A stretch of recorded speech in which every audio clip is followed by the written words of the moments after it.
شینواری سپیکس نه پاکستان نیدرلینډ ته په درېیمه لوبه کې هم ماتې ورکړه تھینکس ټو خانز. ګوره چې همیشه پاکستان په ډینجر کې کنه نو خان را میدان ته کیږي. نسیم شاه او وسیم جونیئر دا دوانو 15 وکټې د واخیستې، 4 هغه واخیستې او یو یې رن آوټ کړ.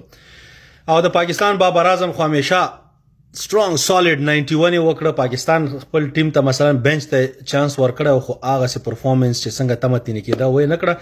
بیا هم پاکستان ته لوبه ګټل مهمو، خو پریشر وخت او د سي پریشر وخت کې چې دی نسیم شاه صاحب راغی او 15 وکټې واخیستې. ګوره دا دې پور نه چې نیدرلینډ خلاف مهمه دا ده چې څه سچویشن هغه حالات داسې وو چې هغې کې دا وکټې اخیستل دا ستا کیریکټر شو کوي او دا د لپاره هم ښه دی چې دا بلډ کیږي.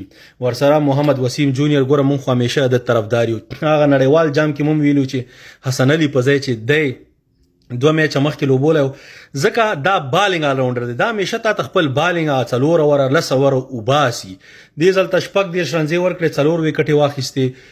نو نیدرلینډ دا لوبه وړې وه خو دې دوانو هغه کمال وکړي چې پاکستان د 10 پوینټونه واخیسته او د 10 پوینټو سره پاکستان نمبر 3 پوزیشن ته لاړه.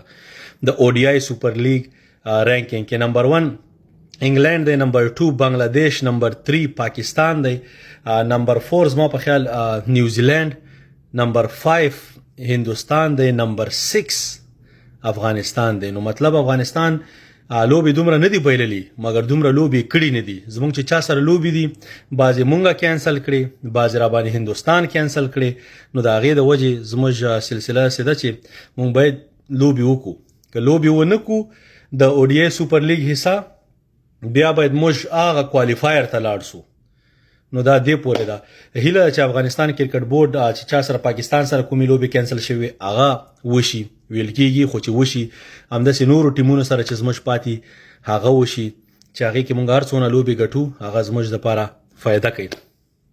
باقي د پاکستان د کرکټ مینوالو ته دې ډېر ډېر مبارکي. کرکټ نور هم را روان دی. اوس خو یو بهترین ایشیا کپ زموږ او ستاسو لکه هغه سترګې په لار چې ورته یو که نه ما خو ورته چې هندوستان او پاکستان 3 لوبو چانس شته. یو خو ګروپ سټیج کې دی، یو په سوپر 4 کې ټاپ 4 کې او یو فاینل هم چانس ده. نو زما خو یاد نشي، زما په نظر باندې 2012 کال هغه پاکستان چې هندوستان ته ورغلی هغه جنید خان چې ویرات کوهلي ګډولی و او بولډ کړی هغه وخت کې 3 لوبې شوي وي. هغې نه بغیر خو 3 لوبې د پاکستان او هندوستان نه راغلي او دا هغه د کرکټ بمپر سیریز دی. موږ خو افکورس پاکستان سپورټ کوو د هندوستان خلاف. زما ول ټیم افغانستان، دویم مې پاکستان دی. ډزنټ میټر چې تاسې هر څه یو